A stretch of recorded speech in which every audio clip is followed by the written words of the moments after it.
Okay, so this is the second part of our video. So a while ago, I was showing you how you can add feedback, okay, just to add explanation. So again, after after identifying the correct answer, and then after giving points, and then of course, you can also add answer feedback. Pwedeng lagyan mo sa incorrect. So, yung sa correct answer kasi, mas magandang dyan na lang, lagyan mo and then explain mo kung bakit yun ang tamang sagot. And you can even add some link or even a video explaining why that is the correct answer or incorrect answer. So, that's your option na lang kung gusto mong maglagay ng feedback. So, ika-cancel ko yan muna kasi hindi ako naglagay ng feedback.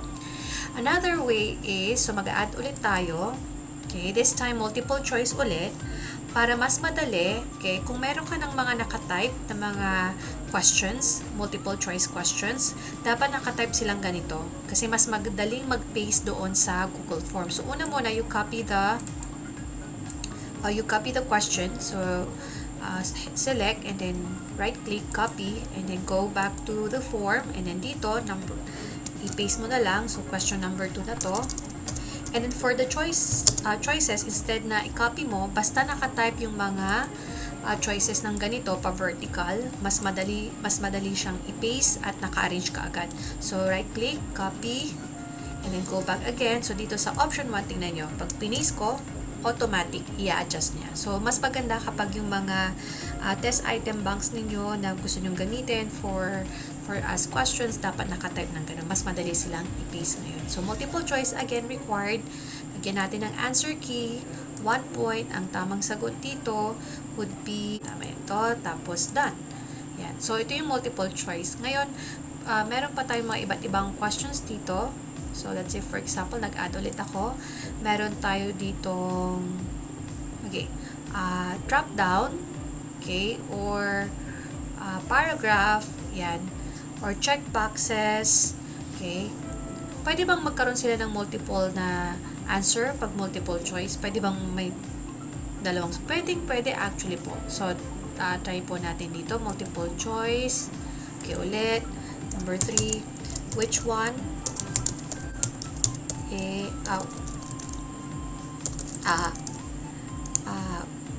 Identify the solid materials. And then here, I would like to put pictures rather than words. So, pero lalagyan ko ng A, and then I'm gonna put some pictures, add image, Google search, then lagay ko dito siguro, ball. Okay. So, pili lang ako ng isa, insert, and then here, B, siguro ilagay ko dito, add image, lagyan ko ng siguro lagyan ko ng water. Ayan. So, lagyan natin ng water. Ayan. Okay. Tapos, insert gases. Hanap tayo ng magandang picture ng gases. O, ito na lang. Insert. Okay.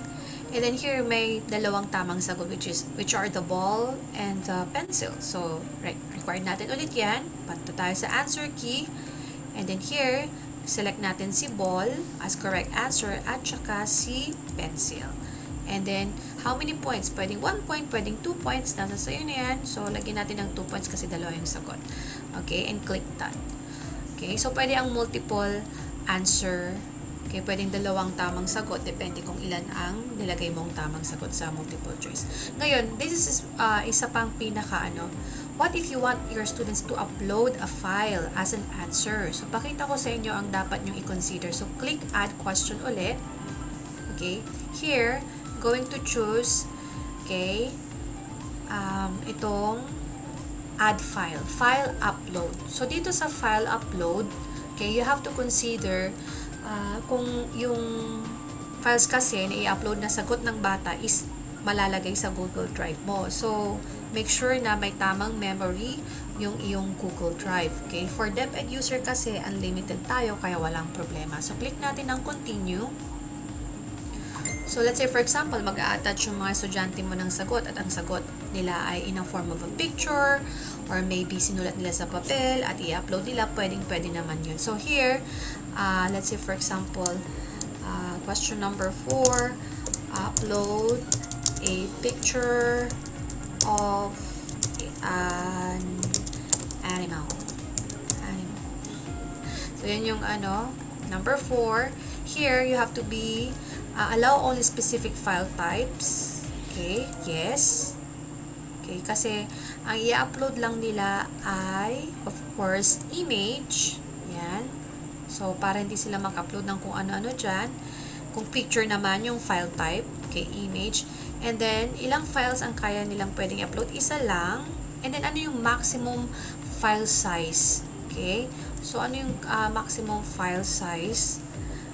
Siguro sabihin natin hanggang 100 MB. Medyo malaki na yan, no? So, may natin na lang, 10 MB. So, again, yan yung mga iti-check mo pag So, walang tamang sagot dyan kasi gagamit sila ng file para sumagot. Mag-upload sila ng file. And then, click natin yung required. Okay, and let's continue to add more. So, number 5 questions. Let's try other type of questions here or other forms of questions. Pwede nating maglagay din tayo ng ito, gawin natin yung linear scale. Okay, kung ang tanong mo ay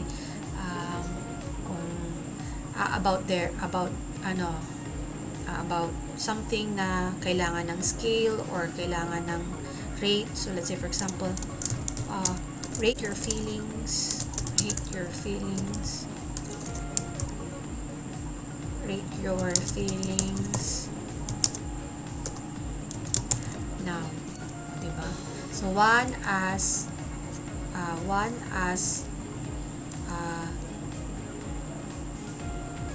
happy, sad ba? And then happy. Yan. So, sample lang naman. So, click required. So, ibig sabihin, range. So, mamimili sila kung sad or.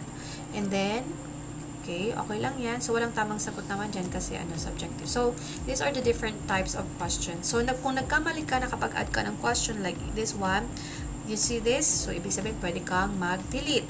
Ayan, pwede mo i-delete. And then, kung nakikita nyo ito, pag tinapat nyo yung cursor dito, ibig sabihin, left click, hold, at pwede nyo i-swap yung mga questions. Let's say, for example, ito dapat number 4 to. Okay, pwede nyo gawin yan. Ayan, pwede nyo siyang i-click and drag. So, yan, palitan nyo na lang yung numbering. Okay, or, let's say, for example, ito, napunta siya dito. So, number 2, tapos naging number 5. So, again, i-left click nyo, tapos, drag, and then, lagay nyo sa tamang position niya. Ayan. So, pag okay na yan, ang isang ginagawa ko ay, of course, ginagawa kong mas personalize yung assessment. So, customize theme. Click nyo yung customize theme. Okay, and then pumili kayo, choose image para medyo gumanda ng konti yung itsura ng ating Google Form at hindi boring na tignan ng mga estudyante. So, meron tayong mga themes dito or pwede ka mag-upload ng sarili mong personalize. So, ang ginagawa ko, pumipili na lang ako dito. Let's say, for example, science, yan, insert. Okay. So, para medyo mabago yung kulay ng ating theme. So, makikita nyo na, yan na. And then here, pwede nyo palitan din yung kulay. Yan, tapos pwede din palitan yung font style. Okay, pwede nyo gawing basic, formal, playful. So, it's up to you on which one. So, yan. So, pag okay na, click natin yung X. And then, of course, ang isa pang ginagawa ko is view ko. Pini-preview ko yung aking question. So, click natin itong preview. Mag-open ng bagong window. Okay, yan. So, ito yung itsura niya. Ito yung maging itsura niya pag sumasagot yung mga bata. Nakita nyo, naglagay tayo ng section. So, imbis na diretso, okay, may next, no? May lalabas na next. So, ibig sabihin, another section. So, hindi masyadong pangit na tignan kapag diretso kasi. So, kung gusto mo pang mag-edit, pag nakikita nyo itong icon na to, ibig sabihin, edit this form. Pwede nyo i-click yan para bumalik kayo dun sa editable part ng Google Form. So, pag wala ka namang i-correct na dyan, okay ka na, click mo na itong send. And then here, punta tayo dito sa link. Yan. Tapos, pwede nyo i-shorten yung link or pwede namang hindi. And then, copy. Click copy. So, pag na-copy mo na, copy to clipboard, you go back to your Google Classroom. Yan, Google Classroom. Punta ka sa classwork. So, nasa classwork na. Click create. Okay. Click quiz assignment. So, pagka-click mo yung quiz assignment kasi, may lalabas na empty na or blank na Google Form. So, again, yun yung pinakita ko. X natin yan kasi hindi natin gagamitin. So, add. Una muna, lagyan natin yung title dito pala. So, pre-assessment number 1. So, you put direction, click the link, and answer the pre-assessment. Okay, sample. Okay, so pag okay na yan, click mo yung add, at tapos link yung kinopya natin so add link. Yan, link. And then paste, and then add link. Yan. Tapos dito, since magkakaroon na naman ng points doon, automatic, i-ungraded natin, no? Ungraded na lang. Tapos, kailan? May due date ba? Sige, lagyan natin ng due date. Hanggang Monday lang, itong pagsagot. Tapos, anong oras? Hanggang 8 o'clock ng umaga or 9 a.m. Yan. Yan. So, pwede tayo maglagay ng... Tapos, saan natin ilalagay? Okay? So, remember, importante sa Google Classroom may topic ka para mas organized na makita naman. So, ilagay natin sa week 2. Yan. Quarter 1, week 2, itong mapupost itong question na to. Tapos, of course, or gawin na lang natin ng create new topic. So, Q1, pero kung wala kang itong topic na to, pwede kang gumawa naman. Q1, week 3. Lagay natin sa week 3 na lang. Yan.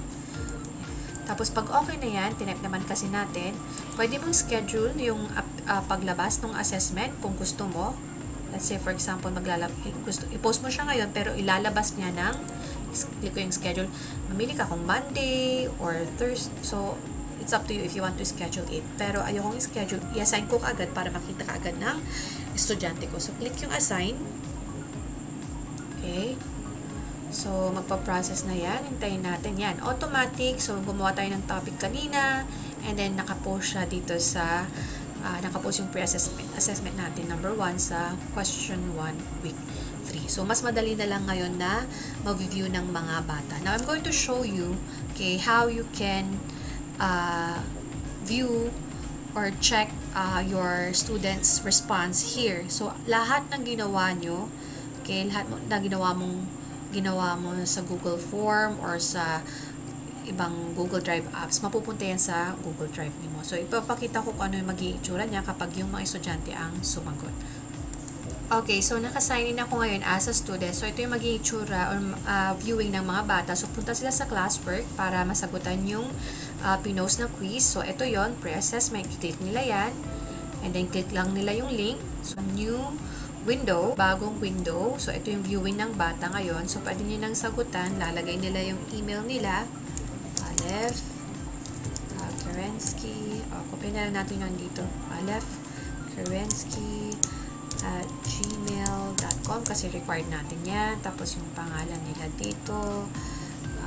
Soriano, Marian, D, and then grade and section. So, pipili na lang sila. And then, of course, female. And then, click nila yung next. So, lahat ng may asterisk dapat masagutan ng bata. Ibig sabihin required. Okay, click natin yung next. Okay, so kanina click natin yung next. So again, pwedeng sumagot ang bata gamit din ang cellphone nila. Walang problema. So piliin natin yung tamang sagot. Linkayin. Tamang sagot. Linkayin. And then here, imali lang natin ng konti. Here. Ayan. Tapos ito. Upload file. Upload a picture of an animal. Lang dito. File. Animal. Picture of an animal. And then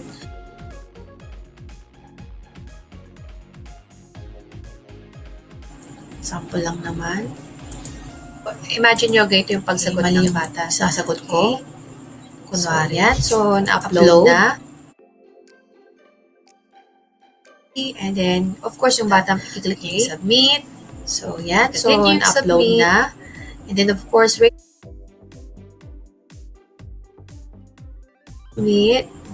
Yan, nagpa-process pa lang, umiikot. Yan, so meron confirmation message dito. Congratulations, you are done in answering the pre-assessment number 1. So again, ito yung sinasabi kong confirmation message that our students should screenshot kasi ilalagay nila doon sa electronic portfolio natin.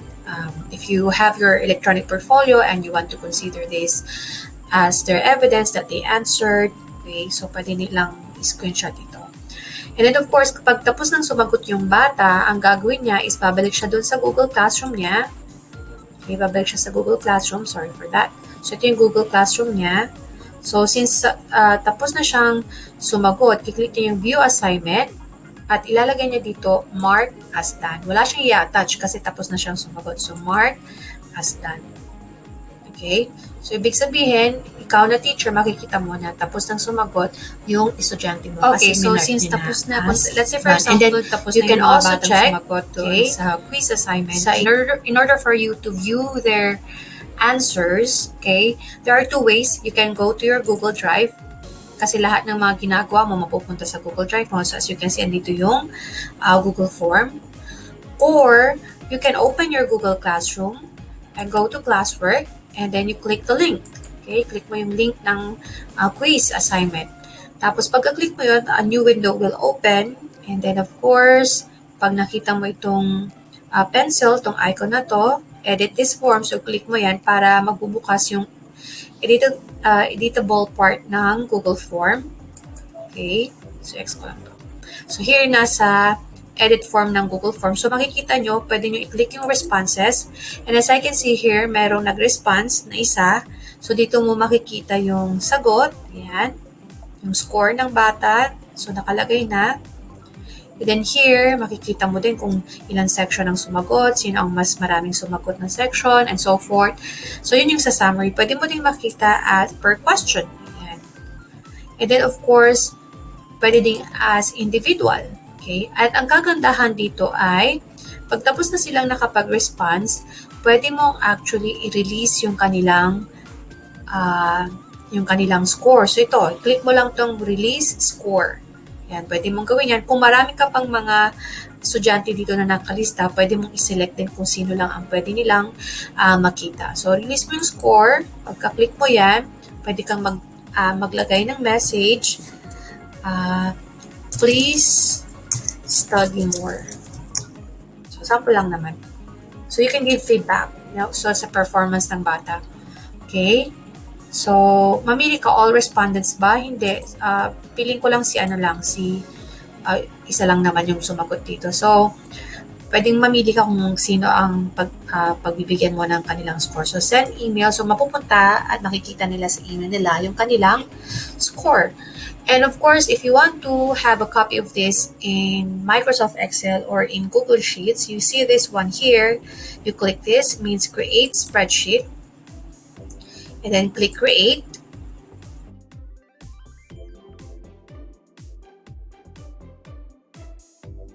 And then a new window will open, but this time, yung mga responses nila, lahat ng kanilang data ay mapupunta doon at in a form of a Google Sheet. So, ito yung magiging tsura niya and merong timestamp. So, malalaman mo kung kailan sumagot, anong time, and then the email address, the score, other informations, yung mga sagot ng bata dyan. Now, if you want to have an offline copy of this or in